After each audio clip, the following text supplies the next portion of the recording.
let's jump right back into it. Unit 11.2, the conferences. All right, so there are a lot of conferences that we're going to talk about. These conferences are not the bigger conferences. That's going to be in 11.3. It's its own standalone thing. These are smaller conferences that are still going on during the Second World War, and it's what's going to cause a lot of kind of tension and trauma that will be exacerbated in 11.3 the next conferences that we talk about. So I know that's a little confusing that they're two different sets of conferences. 11.3 are the ones that you need to know. 11.2, it would be great if you remember, but they're not as big as the 11.3 ones. So the Casablanca conference is an interesting one, all right? This is FDR and Wilson. Stalin cannot make it because Stalingrad is still going on at the time of the Casablanca conference. But this is going to be a big source of tension between the Grand Alliance, where we just talked about Grand Alliance. I'm going to keep air quoting it, but we just talked about it. It's not very much a Grand Alliance. So this is 2 months after the invasion of Torch, right? So Africa just got invaded. El Alamein is coming around the corner, but the Allies are confident that it will be able to take Africa relatively easily now that the Americans are in. They know that Stalin is requesting the opening of the Second Front in Europe to alleviate the pressure going on the Eastern Front, right? And he wants it to be a Western Front, right? He wants it to be in a place like France, right? And he needs it. He needs it really, really, really bad. But this is where Churchill is really going to maneuver a little bit, and he is going to make sure that the British colonial possessions are kept safe, that the oil reserves in the Middle East and the Pearl of India are kept as safe as possible. And again, like I said in class several times, Churchill is going to say, you've got communists and fascists killing each other over there. The longer we can draw out that front of the war, the better for us, because it's going to be very easy that if we need to go in and clean up the rest, right? Whoever wins is going to be so weak that we can just kind of dictate what's going on in that area of the world. So they agree that the next front to open up will be a kind of more southern front, and it's going to be the invasion of Sicily and subsequently Italy after that.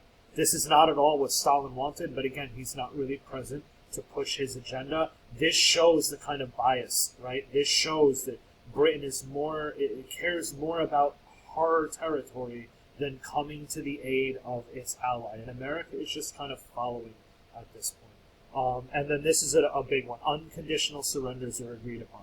They are not going to mess with the same conflicts that they got at the end of World War I by Germany being like, wait, what? We signed an armistice. We didn't surrender. We didn't lose anything. They're not going to mess with that. It's unconditional surrenders only, and they will keep fighting until they get an unconditional from Italy, from Germany, and from Japan. Right? Moving on to the Tehran conference. At this one, you've got all three present. All right, so this one's going to take on a very, very, very different tone. Stalin is here. Stalin is a little bit angry, right? He's been fighting on the Eastern Front for a long time. He's got millions and millions of lives lost. He wants to make sure that things go his way. All right, the big takeaway from the Tehran conference is Operation Overlord is agreed upon, right? That the Allies will land next in France. It's not decided yet that it would be the beaches of Normandy, but essentially the Normandy invasion is solidified here at the Tehran conference. They wouldn't go into the Balkans next. That's what Churchill really wanted, again, to protect British possessions.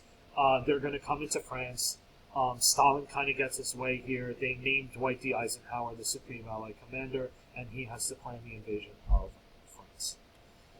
Then a little bit shady, right? The percentages agreement. Stalin and Churchill are going to meet. It's also called the Churchill-Stalin meeting. I refer to it kind of solely as the percentages agreement. But this is after Tehran. This is after D-Day, where, again, the inevitability of the war being over is a little bit more likely, and the Allies winning is kind of certain because of D-Day. This is where Stalin and Churchill are going to talk about how they're going to split up Europe, right? If you remember the Atlantic Charter, FDR says, we're going to have self-determination and free trade and free seas and all these things in a new world order, and really bringing alive the 14.2, right? Churchill's going to kind of undermine that a little bit here by saying we still want spheres of influence, and the USSR can have this, and Britain can have this, and keeping this idea of possessions and not really being actual self-determination. So this is a bit of a shady conference. The one big thing here is Poland is not mentioned. All right, it's going to be very, very clear all the way back to the percentages agreement that Poland is going to be an area of conflict because Stalin wants something to happen there, and then the West is going to want something different to happen there, and they're never really going to see eye to eye on Poland, and that's going to be a big spark to the Cold War. All right. So those are the three kind of mini conferences. We're going to get to Yalta and Potsdam in 11.3. That's going to be a much, much longer video, but you have to iron out the differences there and exactly what happened. All right, so that was just Casablanca, Tehran, and the percentages agreement. All right, let me know if you have questions. Be good.